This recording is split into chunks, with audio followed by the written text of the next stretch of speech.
welcome back to Finding Wendy. So I'm trying out some new technology. There we go, green screen happening here. And so I'm basically going to try and post again every week. I know a lot of people have missed me, but I am definitely on my great road to recovery. So lots to talk about, so stay tuned. Okay, first my stats. So as you all know, I started this whole journey almost 2 years ago now. It's 1 year and 8 months, I think. At 450 pounds, December 2017. I was on Optifast for a month. That's a liquid diet to shrink your liver. And so my sleeve surgery was on March 20th, 2018. I weighed 375. And almost a year and 8 months later, I have lost a lot of weight. So I would say bariatric surgery definitely has been an incredibly successful journey for me. So last week I was 215 and this week I'm 215. So I haven't lost any weight this week, but I have become a lot more mobile because of my hip is finally getting better. So I've lost a total of 235 pounds since the beginning of this journey. So it's a great result. So stay tuned for some more discussions about stuff. So first, an update about my hip. So the stitches came out last Friday. There were 25 stitches, like 1,000-pound fishing string that was in the incision, and they all came out. It was extremely painful, but I must admit, since the stitches have come out, that I'm feeling much better. I have a lot less pain. I sleep better. I don't really have any night sweats anymore. And the most important piece of news is that I no longer have an infection. I'm still on antibiotics for another 12 days, which is great. And then I'm finally disconnected from this PICC line and this IV bag that I've been walking around with and tethered to 24/7. So, so great news. So the third time's the charm. So the hip replacement surgery that happened 3 times over the last month and a half, finally it worked. So I had my an appointment with my my surgical team, my orthopedic surgeon last Friday, and he was there with his fellow and resident doctors. And they came to the conclusion that the reason that this infection happened was directly related to being a bariatric patient. So warning to all of you out there that are thinking about having hip replacement surgery or skin removal surgery or anything like that, is what they concluded what they needed to do is they needed to attach a vac to the incision in the operating room to start immediately drawing out the extra fluids that are in the incision. See, what happens was that when he opened me up in my hip area, he found all sorts of like empty pockets where fat used to be, but it was like these empty crevices, like valleys and emptiness. And that's where this fluid was building up. And because they didn't attach a vac after the second surgery until a few days after the surgery, this liquid started pooling in these empty areas around the hip joint area, and that's where the infection set in. So for the third surgery, they put the vac on the incision right in the operating room after they sewed me up, and then attached the vac machine, which draws all of the liquids out through the incision. It's 1 o'clock. Throughout the incision, and basically I was on that vac machine for 7 days in the hospital, and that was drawing out the extra liquids, and because of that I did not get an infection. So if you're going to have any kind of surgery, that may be something that you can mention to your surgeons about post-op vac machines that are connected to your incisions to draw out the liquid so it doesn't pool under the skin on any of the layers. So your upper and lower epidermis, your fuchsia, I think it's called, your muscle, your fat, your fuchsia, and then the prosthetic in my case. So that's the update. So I've been walking a lot better. I still haven't had any physiotherapy. We're going to wait another 2 weeks before I start with that. But I'm walking with a cane, just one cane. I'm not walking with my walker anymore. And so the walking's getting better. And like I mentioned, there's less pain. So that's a really good thing. All right, so stay tuned for some more updates. So I'm just going to switch up my glasses here. I just wanted to talk about some things that I've been confronted with lately. Now that I'm more than a year and a half out, I have noticed more of the old habits creeping back into my lifestyle. That I do get cravings for chocolate. I do get cravings for salty things. And although I am making pretty good choices to combat that craving, I still have to really work mentally on making sure that I don't go overboard. I haven't gained any weight, but I haven't lost any weight in a couple of weeks. I do have a goal to be under the 200-pound mark by Christmas. So it's important to set goals for yourself and to keep you, at least for myself, to keep me motivated to continue on with this journey. So I was looking through my old blog, and this was a post that I posted over 10 years ago, actually 10 years ago, May 2009. And it was an article that I discovered about the real secret of success, embracing failure. So I wanted to read this article to you, and I'm going to share a link to my blog. This is an old blog, by the way, of this particular article. Sorry.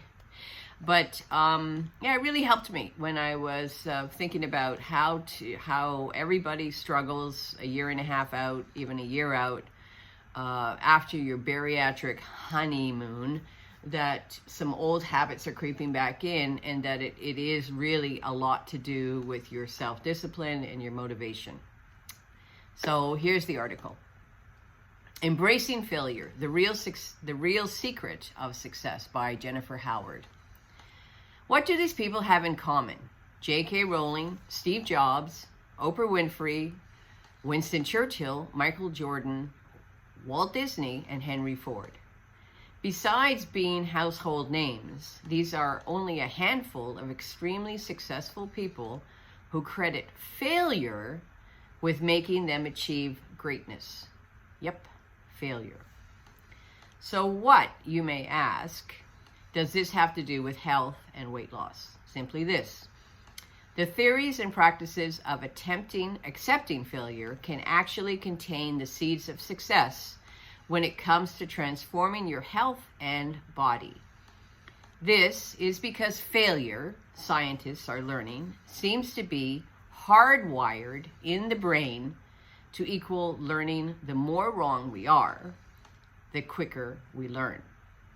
By utilizing this understanding, we can actually temper ourselves to setbacks and get the most out of them. Here are a few things that failure teaches us. Resiliency. Simply put, the more we fail, the more we understand that we are always a work in progress, and nothing about our lives is fixed in stone. This includes our bodies, the way we eat, the way we look. This gives us incredible freedom to change. Instead of beating ourselves up every time we slip up with our diet or lifestyle, or because we didn't know something about what makes us happy, we see it as a learning opportunity. And the more we learn about ourselves, the more we know in future that what will and won't work for us. For our brains, failure is all about making our thinking more efficient. So you will learn that eating every 3 hours doesn't work for you, and you move on. Each time getting closer to the real changes that will transform your health. Second, opportunity. Successful people are people who have put themselves out there and tried whatever they could to get their hands on. They are not more talented or smarter or luckier than anybody else. They have simply tried more and different things until something worked. They aren't afraid of failure or falling down. They know how to get back up. Apply this to your own life. What would you try if you were not afraid of failing? Just take the example of exercise. We know that it is the most important lifestyle choice of being healthy, but it isn't always easy to find the perfect sport or activity. For those of us who aren't afraid of failing, trying everything is seen as an opportunity. So get out there, try it, run, bicycle, do aerobics, swim, yoga, rock climb, and find what you are passionate about. It's just out there waiting to transform your life. Perspective. Finally, becoming fearless in the face of failure gives us perspective. That is, where we are now is tempted by where we have been. And that has the amazing ability of putting our fears, our cravings, and our emotions in the proper place. Perspective soothes our anxieties. It calms us. And when we are calm, our emotions cease to rule us. We know that if we slip up and eat junk food, we are not bad people. We are simply having an off day. We can recommit ourselves the next day. If we go 2 weeks without exercising, we don't throw in the towel. We shrug, love ourselves, and get out there at the next opportunity. Perspective allows us to understand that our lives are made up of millions of small moments, that we will always fall down, and that it is getting up that is important. The constant getting back up that makes the difference between an average life and one that is extraordinary. When embracing our own ability, we need to fail. Think of how children learn. Take running, for example. We are not born with the ability to run. We learn it slowly. First, we learn to roll over. Then we learn to push ourselves up, then crawl, then stand, then walk, and finally run. Throughout this whole process, we fall down over and over and over and over again, and we stand up. And then we keep falling now and again throughout our whole lives. So let's keep the perspective and innocence of children in everything we do, and be willing to put ourselves out there, because that is how we learn, always. So, perspective, learning. Every day, I learn something new about myself. During this whole journey, I've learned so much about nutrition in the last 1.5 years, for sure, and I thank my nutritional team for that. And also other people in the community with their examples and their lifestyle choices, what they do and what they found works for them. But the most important thing is that when you're alone at night and you're watching TV and the snack moment hits you in the head, that's when you have to be the strongest and start talking to yourself. It's okay if you're alone, you can talk to yourself and say, is that really a good choice? Should I be doing that? should I get up and have half a bag of chips? Or should I have a piece of chocolate? Or should I just turn off the TV and go to bed and read a book? Because I tend not to eat if I'm in bed. Or chew some gum. But do something that will change your mindset or help with getting rid of that craving. Because like I said, more than a year and a half out, all of those mind games are coming back now. All of those old habits, sitting on the couch, watching TV, and wanting to eat junk food and snack and eat junk food while watching TV. Making poor choices. So it's definitely a constant learning situation, and embracing failure, it's not a big deal. Because, for example, as a professional musician, and this is something that I always think about, over the years I've learned to practice to accept failure when I'm auditioning for jobs with orchestras. I've done hundreds of orchestra auditions, done very well. I won a job. I actually won an audition and played with an orchestra for 20 years. But before winning that job, I've done hundreds, no, not hundreds, but quite a few auditions, and learned from my mistakes. And every time I would come back to the next audition with what I've learned. It's something I teach my students as well. And I've seen many other horn players and many other musicians teaching that to their students. To accept failure. The people that get up and try over and over and over again will eventually win that job.